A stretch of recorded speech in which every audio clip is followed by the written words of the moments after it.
Never question God's plan. This is about John and Alice Sayer. Alice with her father, her sister, and 5-year-old brother were moving into their new home after being evicted from a previous residence when she saw a handsome 17-year-old young man walking down the sidewalk whistling a happy tune. Her mother had passed away the day before, and she thought, oh, to be so carefree. She met up with John and they fell in love. On September 1st, 1939, war was declared and John enlisted into the army. He had to lie about his age because he wouldn't turn 18 until September 21st. When John got on the train in Westminster, Alice was there at the station to see him off. She was wearing a black dress with pretty pink flowers. She promised to wait for him. John fought in Europe for 6 years. He counted 21 times that he should have been killed. And he asked God, why am I still alive? The war ended and John came home. Alice was waiting at the train station wearing her black dress with the pretty flowers. They were married 2 months later and had 3 daughters. Jackie was the firstborn. In 1954, they moved from New Westminster to North Delta to be closer to the plywood mill, where John ran the lathe and eventually became a foreman.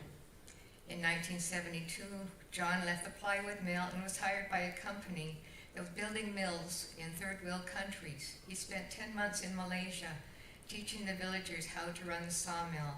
His work completed, John and Alice came back home.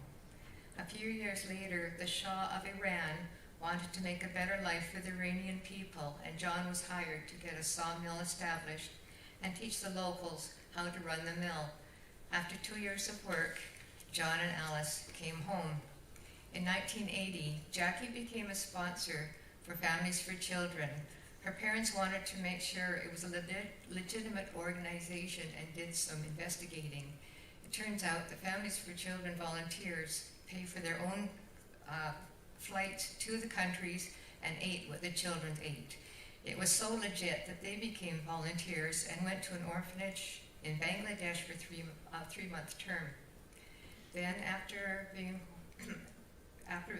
being home for a while, they were sent to an orphanage in India.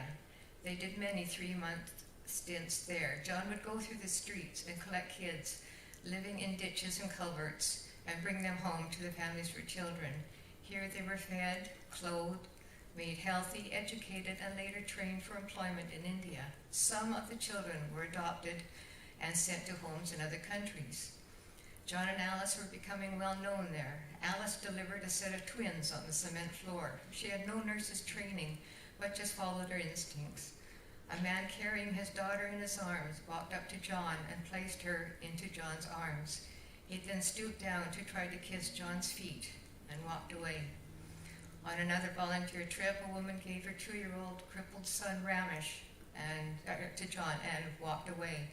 Ramesh was 6 months old when he contracted polio. His legs were badly deformed.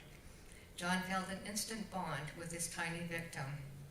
John arranged a meeting with Lloyd Axworthy, the Minister of Education and Immigration, to have Ramesh adopted to a family in the Yukon. Mr. Axworthy said no, he wasn't worth the health risk. Ramesh was sitting on John's knee and pulled a ballpoint pen from John's pocket. Ramesh took the pen apart and put it back together again. Mr. Axworthy saw this and knew Ramesh was someone special. He said yes for the adoption to Reverend and Mrs. Ferris. 6 years later, John and Alice drove up to the Yukon. John's excuse was to see the midnight sun, and since they were there, they'd check in on Ramesh.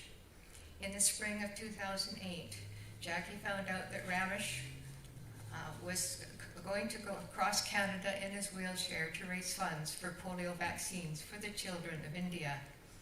The starting point was Vancouver, and Jackie made arrangements for Ramesh to stop at Salmon Arm, where John was now living in the seniors' rest home. Alice passed away in 1998. A special luncheon was set up, and the 3 sisters were there with their father. Ramesh came through the doors using his crutches. John saw him and started to cry. With huge hugs and many tears later, John said to Ramesh, "I didn't think I'd ever see you again." Ramesh wanted to write something down, but his pen didn't work, so he took it apart and put it back together again. bringing up the memory of 26 years ago, the act that got him to this place. Ramesh continued on with his quest and finished 6 months later. When John was given this information, he said, "Oh, that's nice." A week later, John passed away. Because of Ramesh, other organizations also raised funds for polio vaccines for India, and after a few years, not a single case of polio was recorded for 2 years. And now polio has been pretty much removed from this planet. Now John has the answer to his World War II question to God: why am I still alive? John's ashes were buried on top of Alice's ashes in the cemetery in Chase, BC. The black dress with the pretty flowers was placed in the grave with them. John and Alice are my mom and dad. Thank you.